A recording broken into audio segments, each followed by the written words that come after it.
I guess I'd start by saying I appreciate everybody coming out. It's draft time, which seems like the next most exciting time in comparison to the season. We've contended all along that we want to build through the draft here, and the draft's important. It's important for us. It's important to make the right decisions, get the right guys. Strategically, I would tell you that you plan for scenario A to happen, and inevitably that could happen, or there are contingency plans as well to move on. Today we really feel good. There's 10 picks. We got 2 in the first round. We got 3 of the top 43. We got 4 of the top 77. We're excited about kind of where we're at and what's happening. Every decision comes at a consequence to somebody else. We've brought a lot of guys in on 30 visits. We've talked to a lot of guys at the combine and in different circumstances. The thought process for us, and I've told several young men this, is that the National Football League is different than college football.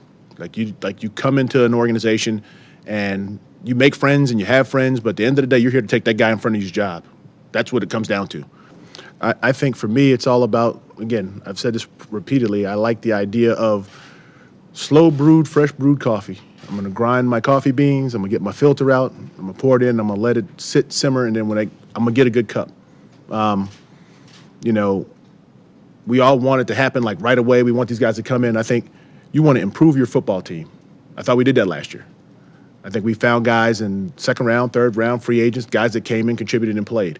Now, the reality that everybody wants the first ones to be like great players right away, sometimes that happens, sometimes it doesn't. I think from my perspective, yeah. Do you feel like you want those guys to come in and contribute more? Absolutely. You'd love for everybody to come in and play and be great. I don't think that they're done. I think they have more to offer. And at the end of the day, I'm going to do the same thing. I'm going to try to add guys to this roster that I think improve us.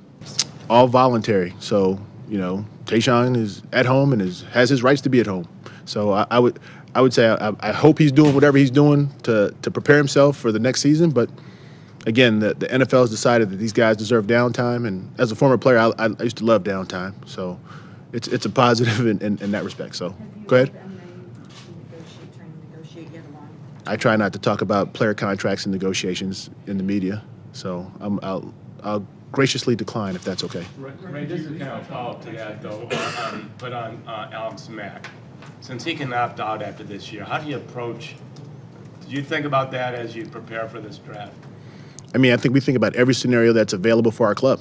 So whether it's Alex Mack, whether it's guys that they're gonna go into free agency next year, where there's guys, we will be prepared for all of those scenarios and take into heavy consideration kind of what our options are, short-term and long-term. It seems the national perception is that the Browns are the team that's going to make a move for a quarterback. Why do you think that is? Because it's constantly reported that we're just starved and we're going to do whatever we got to do to get there, and we're going to trade everything we have to get one person. I don't know why that is, but it seems to make for good media because people like it. So if you read it, you see it, and it's what it is. I mean, end of the day, the object is to improve your football team and to win football games. So I get that there's this notion at times that there's a silver bullet or there's this one magic player that's going to walk in here on a horse and we're going to start winning games and he's going to be the reason we did it.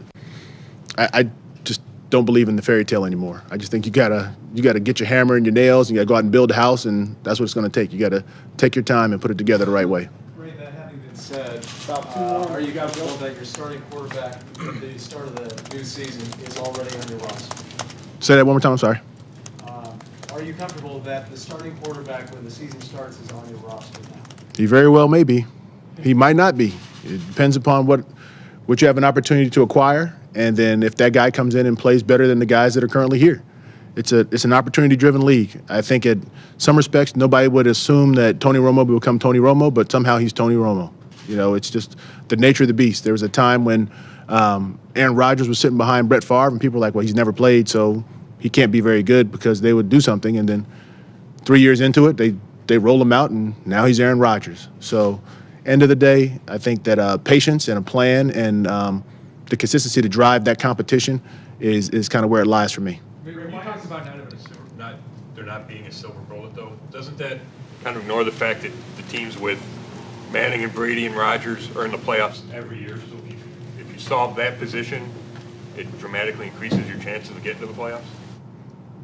You could say that, but I mean, I could in turn say that when Tom Brady got to New England, they were built on defense and the run game. So was he really the magic bullet, or did he grow into that? So it's what came first, the chicken or the egg? At some point, yeah, the guy's a really good player. I don't doubt that at all, and I don't doubt that Luck's a good player. I don't doubt that Manning's a good player.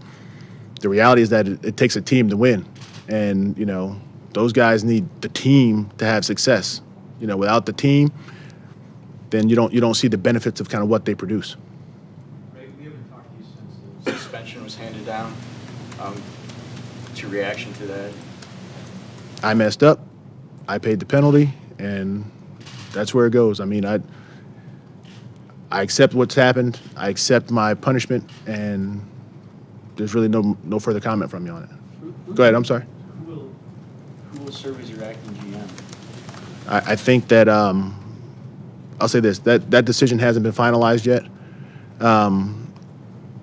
Jimmy, myself, Pet will have some conversations about kind of what that happens, but at the end of the day, there's not one decision that I make in this building that's made in a vacuum, where I just walk out of my office and deem that this is what's going to happen.